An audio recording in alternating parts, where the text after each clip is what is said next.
हम सब ये बात जानते हैं कि जब तक खुद को कष्ट नहीं देंगे तब तक जहाँ पर हैं वहीं पर रहेंगे। और इस समय में बहुत बड़ी संख्या में लोगों को इस बात पर चिंतन करने की ज़रूरत है। एंजेलिना अपनी किताब नो योर राइट्स में कहती हैं, जब आप अपने दायरे से बाहर निकलेंगे तब समझ पाएंगे ये दुनिया कितनी बड़ी है। वह कहती हैं, मेरी माँ कला प्रेमी थी, उन्हें फिल्में भी बेहद पसंद थीं। मैंने जो भी किया उन्होंने मेरा साथ हमेशा दिया, भले ही उनका करियर कलाकार के रूप में कभी नहीं रहा।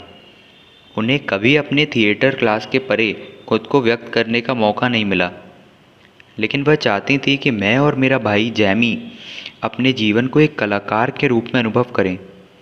मुझे हर ऑडिशन में वही लेकर जाती और मेरे इंतज़ार में घंटों कार में बैठी रहती।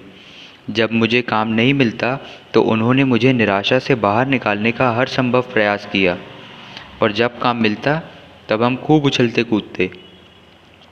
और आगे एंजेलिना ज़बरदस्त बात कहती हैं, मेरी माँ आलोचक नहीं थी, उनके पास बुरा कहने के लिए कुछ था ही नहीं।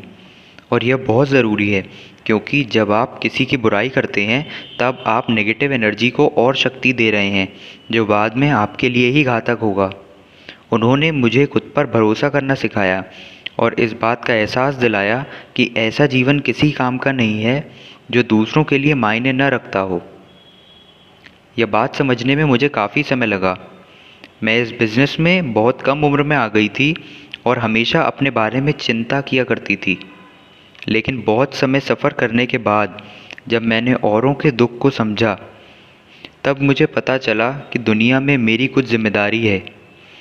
एक रिपोर्ट जो कि काफ़ी समय पहले आ चुकी है, और हम सब जानते हैं कि हमारी धरती पर इतनी रिसोर्सेस हैं कि अगर हम चाहें तो कोई इंसान भूखा न सोए। पर ऐसा नहीं होता है। तो क्या आप इसका ज़िम्मेदार उन भूखे रहने वाले लोगों को ठहराएंगे, या यूं कह देंगे कि हमें इससे क्या? ऐसे तो हमारा कुछ नहीं है जिसे हम सब मैं कहते हैं, यानी आत्मा, वह भी हमारी नहीं है, जो आपसे बिना बताए कभी भी छीन ली जाएगी। तो फिर आप अपने आप को इन चीज़ों से इतना क्यों जोड़े हुए हैं? यही आपकी ज़िम्मेदारी है कि आप अपनी आंखों के सामने किसी को कष्ट में ना देखें। अगर आप ऐसा कर गए तो रात को सोने से पहले यह सुकून आपको काफ़ी आराम देगा। एंजेलिना कहती हैं कि मैं कितनी भाग्यशाली थी कि मेरे पास खाना था, छत थी और दुख के समय में साथ रहने के लिए माँ थी। मुझे कभी समझ में नहीं आया कि क्यों मेरी जैसी कोई महिला, जिसमें समान विशेषताएं हैं, ज़्यादा बेहतर फिल्में बना सकती है, पर वह केवल एक शरणार्थी शिविर में सिर छुपा रही है। कोई आवाज़ ही नहीं है। उसकी एकमात्र चिंता है कि उसके बच्चे आज क्या खाएंगे और कैसे सुरक्षित रहेंगे।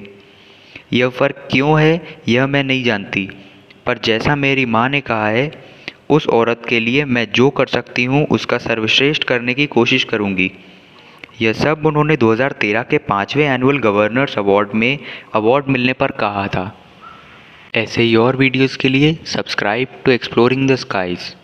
Exploring the skies, fly high to reach the sky.